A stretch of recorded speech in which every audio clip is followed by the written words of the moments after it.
companheiros e companheiras, quero começar dizendo que nessa mesa apareceram algumas polêmicas que a gente deve se debruçar. Eu até tinha planejado aqui um roteiro, mas eu vou deixar ele de lado a princípio, porque eu acho que o debate que apareceu aqui é um debate muito rico e que precisa ser aprofundado. Começando pelo aspecto dos limites da luta dentro da institucionalidade, mais especificamente a luta dentro do parlamento. Foi levantado aqui que a correlação de forças na sociedade brasileira é extremamente desfavorável para a classe trabalhadora, por exemplo, porque o PL, partido do ex-presidente, é a maior bancada, por exemplo. Eu quero chamar a atenção aqui que a gente tem que ter cuidado com essa análise. Eu respeito, mas eu discordo. Companheiros e companheiras, quando nós conquistamos o Sistema Único de Saúde, nós não tínhamos maioria parlamentar.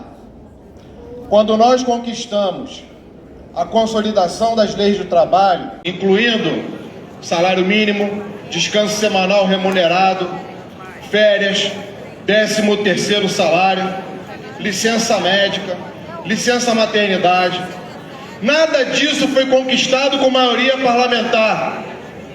Aliás, a esquerda nunca teve maioria parlamentar no Brasil. Mas a gente conquistou esses direitos porque houve uma época em que os trabalhadores conseguiram unir e articular as suas lutas no âmbito nacional e impor ao Estado brasileiro, e impor às instituições que cedessem às conquistas, às exigências, às reivindicações da nossa classe. Então vamos tomar cuidado, companheiro. Nós temos que analisar a luta política, nosso plano de lutas, nossos desafios e as nossas perspectivas, tendo em vista a história como um todo, e não só os últimos 30 anos.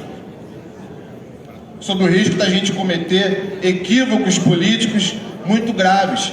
Afinal de contas, a gente precisa aprender com os erros do último período. A conciliação de classes desarmou os trabalhadores. E quando o golpe foi dado em 2016, nós não tivemos condições de reagir. Por que o imperialismo, a burguesia, as guerras híbridas, até hoje não conseguiram derrubar o governo venezuelano? É isso que a gente tem que comparar, é isso que a gente tem que analisar. Eu sei que é duro fazer autocrítica, mas é necessário. Não estou apontando, estou falando uma reflexão para a gente pensar enquanto classe trabalhadora. Afinal de contas, quando a derrota vem, ela vem para todos nós, ela não vem para um partido, ela não vem só para uma chapa dentro do sindicato. Todos nós sentimos a derrota, então nós temos que pensar juntos como nos levantar e como não repetir os mesmos erros, principalmente os erros mais recentes. A outra coisa que também foi falado aqui e que eu me vejo no dever de discutir, de problematizar, diz respeito ao aspecto da correlação de forças. Pelo que eu entendi, a correlação de forças deve ser observada no sentido de justificar o recuo estratégico e tático da nossa luta. Ora, companheiros, é verdade que para fazer uma análise de conjuntura é fundamental saber identificar a situação concreta da correlação de forças. Nós não podemos fazer análise política, nós não vamos fazer análise da conjuntura com base naquilo que a gente quer, com base naquilo que a gente idealiza, e nisso nós temos acordo.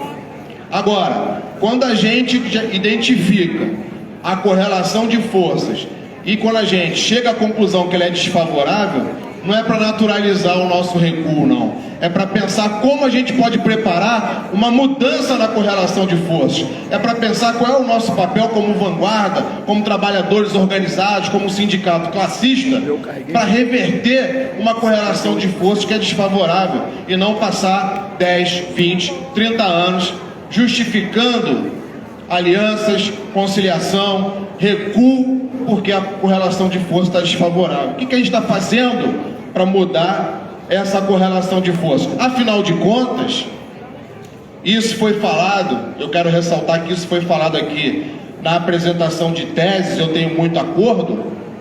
Nós, como esquerda, temos uma responsabilidade muito grande com o risco de frustração que a população brasileira pode ter com um governo que foi fundamental para a nossa vitória tão celebrada contra os fascistas nas eleições do ano passado. Vitória com a qual eu tenho acordo, a ampla maioria de nós aqui contribuiu, principalmente no segundo turno, quando tivemos quase unanimidade aqui dentro das forças políticas do CEP, na disputa nas ruas para eleger o Lula presidente. Agora, vai ser difícil cumprir as promessas de campanha com o novo teto de gastos, também conhecido como arcabouço fiscal. Vai ser difícil. É um teto, inclusive, que incluiu até o Fundeb. E pouquíssimos partidos que têm representação parlamentar votaram contra. Não vou entrar no mérito aqui, aprofundar esse debate de quais foram, mas pouquíssimos votaram contra. Então são reflexões que eu queria começar colocando aqui para o nosso debate. Afinal, companheiros e companheiras, nós temos também consenso de que não foi qualquer coisa derrotar Bolsonaro nas urnas, é por isso que a gente se empenhou muito para cumprir essa tarefa. Agora, não adianta a gente colocar aqui de forma maniqueísta que quem está questionando as contradições dentro do governo está se somando ao Fora Lula, não é por aí. O perigo do Fora Lula não está aqui não. Aqui, todos estão desejando que as propostas corretas do governo, no sentido de valorizar o salário mínimo, no sentido de ampliar o acesso à educação, por exemplo, no sentido de recuperar programas sociais, deem certo. Quem quer que dê errado são os elementos da direita que muitos estão até dentro do governo. Ou alguém acha aqui que a Simone Tebet não está esperando a oportunidade para se lançar numa sucessão?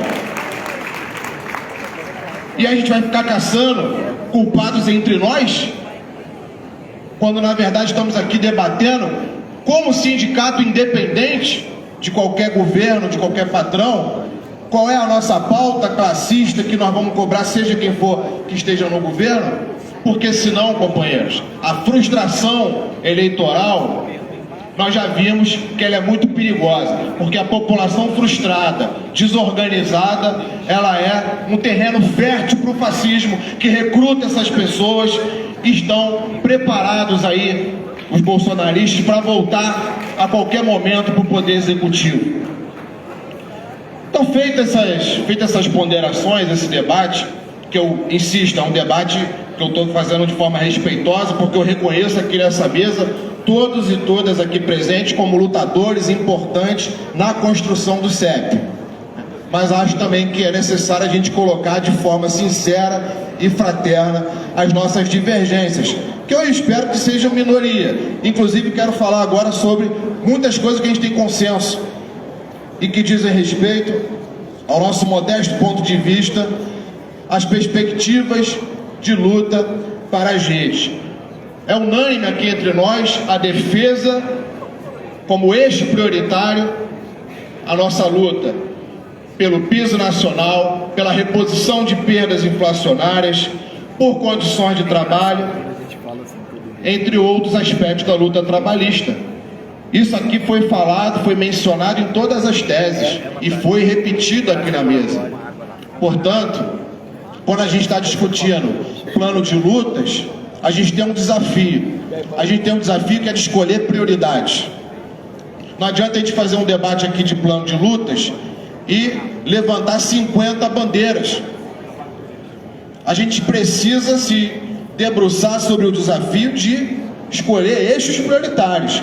E sem dúvida, nós estamos convencidos que a prioridade começa justamente nesse elemento da luta pelo piso nacional, pela valorização de planos de carreira unificado, né? E que tenha como orientação e como eixo o tempo de serviço e a formação e também por condições de trabalho. Um segundo eixo, né? E eu só vou falar 4 para ser coerente com a ideia de que não adianta ter muitos, que é preciso escolher prioridades. Um segundo eixo diz respeito à luta necessária para derrotar o novo ensino médio. Como já foi falado na mesa de política educacional, o novo ensino médio, principalmente depois que foi aprovado o teto de gastos, ele ganhou um ar até de cinismo, porque ele implementa uma estrutura de ensino que exige mais estrutura num momento em que a educação teve um corte de 56% no orçamento entre 2014 e 2018. Hoje, em 2023, nós estamos no menor patamar de orçamento para a educação dos últimos 10 anos. Enquanto isso, o Ministério da Defesa dobrou o seu orçamento, chegando a quase 120 bilhões de reais, por exemplo. Enquanto isso, a gente vai pagar de juros mais de 800 bilhões de reais. E para poder melhorar a situação das escolas públicas no Brasil, respeitando o princípio do custo aluno qualidade inicial, referência importante do Movimento Nacional em Defesa da Educação, bastariam 50 bilhões de reais. 50 bilhões de reais se calculavam há cerca de 10 anos atrás. E o que aconteceu nesse período em que, inclusive, o custo aluno qualidade inicial foi aprovado no Plano Nacional de Educação, foi incorporado até a Constituição, mas o que aconteceu, na verdade, foi o oposto, quando se aprovou o teto de gasto após o golpe do governo Temer. Mas agora, a gente tem aí um arcabouço fiscal, uma nova versão do teto de gastos, que tem as pernas do Michel Temer, que tem o corpo do Bolsonaro e o rosto, vocês sabem de quem ele tem. Portanto, companheiros e companheiras, é lógico que esse deve ser, e já foi falado aqui também, nós temos muito acordo, o terceiro eixo prioritário da nossa luta, ou seja, a derrubada de qualquer tipo de teto de gastos ou de arcabouço fiscal, não importa o nome que deem. Porque isso é uma trava fundamental para a garantia de um ensino público gratuito de qualidade e emancipador. Isso é uma trava, é um antagonismo fundamental para que seja cumprido a LDB no seu artigo 96, que prevê que é necessário que o Estado garanta insumos indispensáveis à realização do processo de ensino-aprendizagem. Esse é um aspecto da legislação absolutamente antagônico com o fiscalismo neoliberal que perpassa os diferentes governos que nós temos no Brasil. É claro que eles são muito diferentes, mas, infelizmente, nós não temos ainda no poder um grupo político, uma representação partidária disposta a romper com esse fiscalismo neoliberal. E, para concluir, porque já me avisaram que o tempo está acabando, não posso deixar de falar da necessidade de reorganização da classe trabalhadora. Afinal de contas, a fragmentação que caracteriza a nossa classe no Brasil hoje é um obstáculo objetivo para o cumprimento de qualquer tarefa, qualquer plano de lutas que a gente venha aprovar nesse Congresso. Ainda não perguntei ao Fernando. Nós temos mais de 10 centrais sindicais no Brasil hoje, companheiros e companheiras. Só do nosso campo, da esquerda, eu posso citar CSP com Lutas, 2 intersindicais e outras correntes, como a corrente sindical Unidade Classista, a qual eu faço parte, que não está vinculada a nenhuma central. É lógico que só pelo aspecto quantitativo já fica evidente o quanto isso atrapalha a nossa resistência e a organização de uma necessária contraofensiva dos trabalhadores do nosso país. Nós defendemos urgentemente a realização de um encontro nacional da classe trabalhadora que possa, no médio prazo, organizar um instrumento de unidade de ação e, no longo prazo, a unificação dessas centrais sindicais, pelo menos do nosso campo, que estão pulverizadas, colocando a nossa classe numa situação muito complicada. Mas a luta não se restringe às nossas fronteiras. A luta pela educação pública, principalmente na periferia do capitalismo, é uma pauta internacional. As condições, as especificidades mudam de endereço, mas os problemas da educação pública na periferia do capitalismo são muito parecidos, principalmente na América Latina.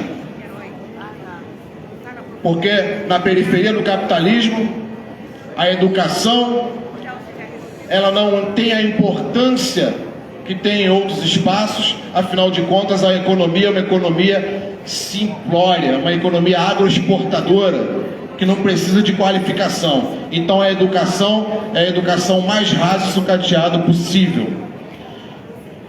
Então, se a gente pensa em organizar uma luta unificada contra essa educação característica, né, dos países dependentes, a gente precisa se articular do ponto de vista internacional, e para isso eu quero deixar aqui uma reflexão sobre a importância da Federação Sindical Mundial, que está presente nos 5 continentes, que representa mais de 100 milhões de trabalhadores e que pode contribuir de forma decisiva na articulação das lutas pela educação nos mais diversos países. Obrigado, companheiros e companheiras, pela atenção.